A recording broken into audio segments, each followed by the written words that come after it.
Hey Pam, how you going? Jeremy from Environmentarian. Do you want to tell me where you're from? Yes, I'm Pamela Pilava. I'm originally from Switzerland and I'm a traveller clown. A travelling clown. That Yeah. sounds so exciting. We're just going to do a little bit of a tech chat and ask a few questions about yourself, your business, and we'll take it from there. When you first meet people, they get the travelling clown story instantly. How do you think your website and online presence currently captures that energy? I'm currently still in the process, like readapting my website. So when I started first my website, it was capturing overall the artistic part of it, so that I'm an actress as well, and that that I have what all kind of different project I have done as an actress, and then on the other hand, they can see my children performances with Traveller Clown. So right now I'm expanding to have it a little bit more clear. So at the moment the website is not, I think it's a bit confusing. Like the less you have and the clearer you have, the easier it is for people to understand what I'm doing.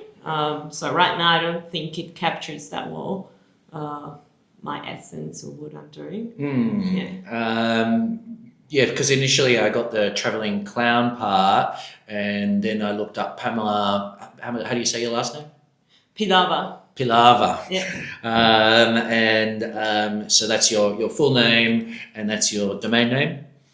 Yes. And you chose that initially because it was more around your acting career. Is that right? Yes. Yeah. So no, actually, I made a branding for it specifically Payasa Pa Viajera, which is in Spanish, Pa de Traveller Clown. Okay. So I had a specific branding with colors for that stream, and then I wanted to expand, and I like that my brand is called Pamela Pilava because I'm much more than just a clown.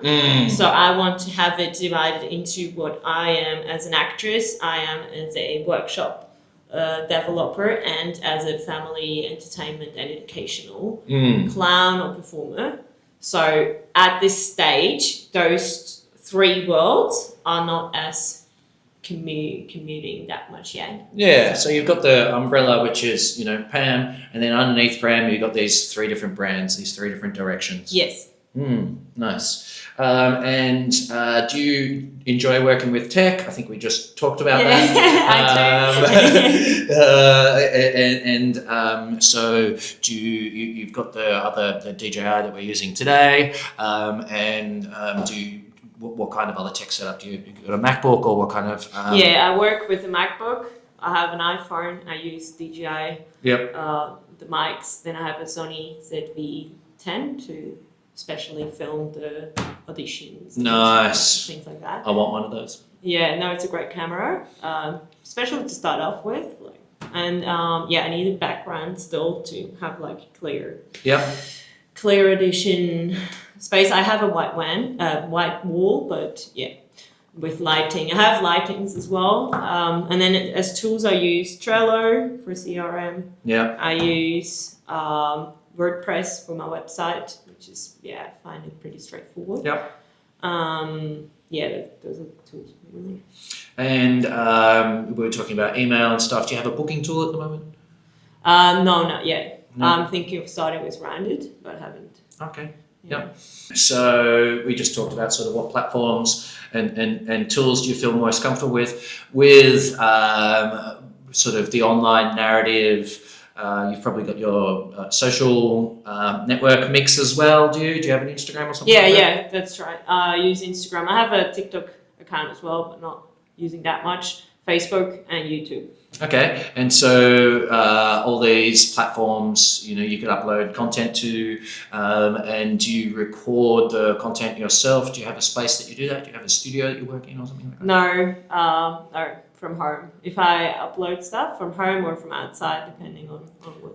Nice. And with your backdrop and your lighting and your gear, you can set up a little a spot to do a skit and be able to record. And then once you've got the footage, what happens then? I do edit it. You do? With what's it? InShot. InShot. Yeah, I use InShot. Okay. Or CapCut. Mostly InShot. Yep. And how do you find those tools work for you? And I don't know, one of the challenges I find is, you record a bunch of footage, but then sitting down to edit.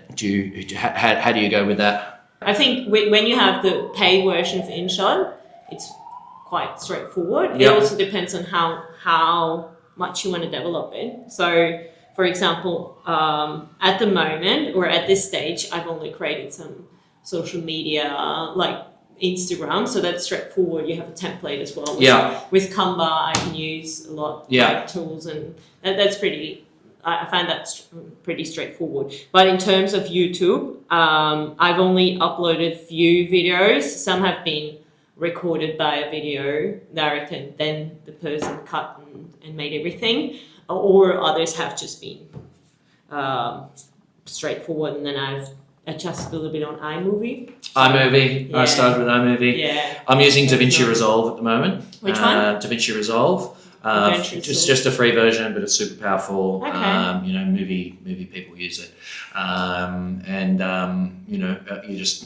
it runs off my Mac, so really, really interesting. There is a learning curve. I think, like anything, I found iMovie to not really have much of a learning curve. You just sort of drag and drop and slide around. But if you have used other editing programs, then I think you will slip into DaVinci Resolve. And of course, we can just don't know how to do something, you just look it up and teach yourself, right? Yeah. Yeah. And how do you go with that learning? I mean, you studied acting in Switzerland, was it? In Spain. In Spain, Yeah. Okay. Where did you go to study acting? It's Escuela TAI, which is part of the Universidad Rey Juan Carlos. Right. I don't know how to translate that. Carlos One of the University. universities. Yeah. The King of Carlos. Yeah, got it, University. Yeah. So it's quite big university, have different leads, and then Escuela TAI is specifically for artists. So we had film students there. We had creative design students. It's hard to translate, like then performing arts, photography, and us. Yeah. And you worked with all those different students. It's sort of collaborative, and so you were not just learning how to act, you also understanding what it's like to be on different sides of the camera, different parts of the studio, editing, all that sort of stuff. Wonderful. We had quite a broad studies actually. We had producing, directing as well. Like we had all types of disciplines, and then if you would collaborate with the others, then it was also like bigger projects.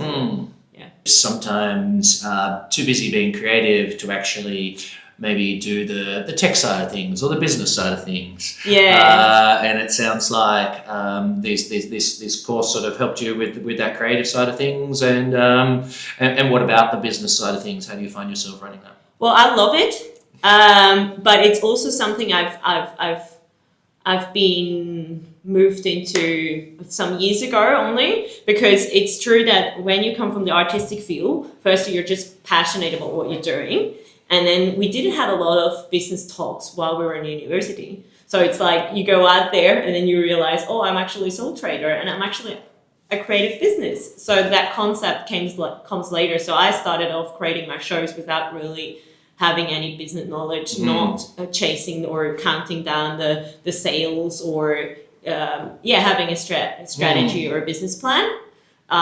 So after realizing what it actually makes you not having it, like I was already selling. Like I'm good in selling, so I was selling my shows. People enjoyed it, and then more clients, mouth of mouth word, and I was reaching out to different councils, communities, and made up my business without really having a business plan. So after that, and especially starting back here in Australia, I was like, oh, no, I'm going to create my business plan first, and I'm going to, so that the numbers are right as well, because you can do a whole bunch of things, but then if you don't chase the numbers or analyze what you're doing, it's just... I think, focusing on the craft, which is what you did, is important, because you need to be good at what you're doing to be able to sell it. That's true. And you can't sell what you're not good at. And so focus on the craft first, and then once you've got to that level of achievement where competency, let's say, and people are like, hey, can you do it for me and I'll pay you? Then you're like, hey, I've got a business here, and that's when it comes time to maybe doing the business side of things. Yeah, absolutely. And that's it was a great way to hone my craft all the time, being on stage. And now I'm like learning a lot about business itself, and I think it's super related. And it's actually very I'm a bit passionate about it as well, because there's so many skills you can use and learn, and I think it's amazing to then put them together. And I mean, our brains are always ticking over out what I can do next, whether it's a show that you're creating, or something to tell your online narrative, or something to refine your business skills. Doing courses, going to talks. That's where we met recently at the creative at the meetup by Senior Design Thinking at Atlassian. That was a good night, and I look forward to maybe seeing you at other ones that you've mentioned. And so, just going back to the website and the online narrative and the business, it all ties in. When people, you introduce yourself as a traveling clown, and then people, go to book you, or when people do come to the website, what is that next step that you would like them to take? Is it to, follow on socials, remember you for later? No, first thing would be having booking a meeting or having a chat, because I think mostly it's important to have that personal conversation first. And I come from that background, right? From performing, especially in festivals, communities, schools, more related into family-oriented shows. And right now I'm like opening that other field. Thanks to the networking events gave me that idea, and it connected to different people to put those workshops with clown background into corporate world. So that's a new line I'm opening, and because I figured that it's very beneficial. Like with that clowning background, you can you create teamwork, you create empathy, more confidence. So it's skills or soft skills in general through body and movement and laughter, where I feel there is a new field or a new importance. Let's cancel that. So that's the thing, which can be like led to corporate. So I think as clowning is not as a familiar word for lots of people in the corporate world, it's important to kind of get a little glimpse into what create curiosity, and then that they want to meet, because while meeting you can explain further what the benefits, or what it's actually all about it. So depending on who is contacting, having a personal touch.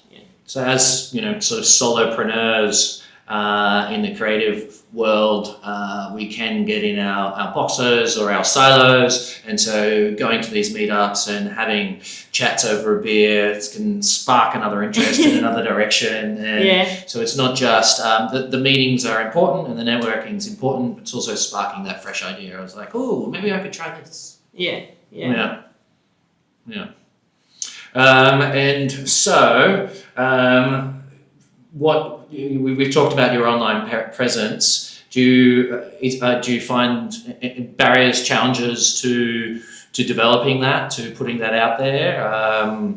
You said you've been in Australia for about 1.5 years, and so recreating that online presence here in Australia, is that sort of what you're trying to do, or? Yeah, that's what I'm working on now. Actually. And you mentioned you had a brand in Spain. Do you have a brand for Australia yet?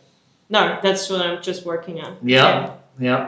And have you reached out to, branding agencies or that sort of thing yet? Yeah, I have. And so I suppose going to meetups like Senior Design Thinking is a good place to get those creative juices flowing, but also potentially have those incidental meetings. Yep, and those conversations where you build rapport and then move on to the next steps. That's right. And so, what do you think would be your next sort of, maybe some next sort of small steps, low hanging fruit, and then potentially some bigger steps? Where would you go from where you are now? So at the moment, my goal is having increasing the sales of the performance and education part, and increase the sales in for workshops in the corporate world. Those are my two main focuses right now. Education workshops, fantastic, and performances. Yeah. You know, online stuff is there, but you know, we did COVID, we did online. It was good while it lasted. It's nice to be back talking face to face, and I think that's where people get a lot of benefit is from those sort of hands-on experiences, whether it's you going to their workshops or meeting them in another space. So yeah, sort of increasing that awareness. And so do you have a sort of a step up? You've got a business plan, do you have a marketing plan? More or less. No, I'm still creating it. First step is first getting that branding and marketing, like branding and photo ads. Yeah. And then I'll create the marketing. Sounds like you've got a plan. Yeah, no, I do. Nice.